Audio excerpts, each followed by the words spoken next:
నేను ఒక చిన్న కథ చెప్తా. అందరికీ తెలిసిందే అనుకో, కానీ చెప్తే బావుంటుంది. నా మనసుకు నచ్చింది. ఏం లేదు, ఒకరోజు అందరూ దేవుళ్ళందరూ మీటింగు పెడుతుంటే, ఆ మీటింగ్‌కి అందరు దేవుళ్ళు రావాలి కదా! మరి వస్తున్నారు. వస్తున్నప్పుడు ఏమైందంటే శ్రీ మహావిష్ణువు, విష్ణువు, లక్ష్మి, సరస్వతి, వినాయకుడు, సుబ్రహ్మణ్యేశ్వర స్వామి, గరుత్మంతుడు అందరూ లైన్‌గా వస్తున్నారు. వస్తా వస్తా లాస్ట్‌లో యమధర్మరాజు వస్తున్నారు. యమధర్మరాజు వస్తుంటే ఆ ద్వారం దగ్గర ఒక పావురం ఉంది. ఆ పావురం చూసి యమధర్మరాజు నవ్వుకుంటా లోనకెళ్ళిపోయారు. ఈ పావురం ఏమైంది, అమ్మో! యమధర్మరాజు నన్ను చూసి నవ్వాడు, నన్ను చంపేస్తాడేమో అని చెప్పి భయపడుతుంది.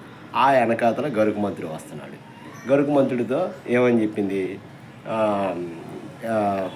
గరుకుమంతా యమధర్మరాజు నన్ను చూసి నవ్వాడు, నన్ను చంపేస్తాడేమో అనేసి. నువ్వేం భయపడకు. గరుకుమంతుడు ఏం చెప్పాడు, నువ్వేం భయపడకు, నిన్ను తీసుకెళ్ళి నేను ఎక్కడైనా దాస్తాను, నీ ప్రాణాలకి నేను హామీ ఇస్తున్నాను అని చెప్పి తీసుకెళ్ళి వేడి సముద్రాల అవతల ఒక మర్రి చెట్టు ఉంటే మర్రి చెట్టు త్వరలో పెట్టేస్తాడు.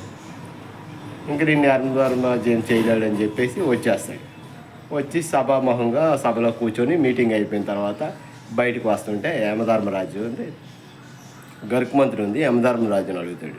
ఏమని, యమధర్మరాజా నాది ఓ సందేహం, చెప్పు గరుకుమంతా అంటాడు యమధర్మరాజు. అయితే వస్తా వస్తా ఆ చిలకను ఆ పావురం చూసి నువ్వేం నవ్వావు.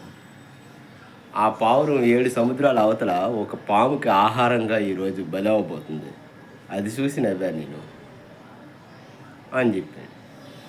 దానికి ఈయన ఏమనుకున్నాడంటే నేను కాపాడేశాను అనేసి అనుకున్నాడు. విధి ఎవరు తప్పించుకోమయ్యారు.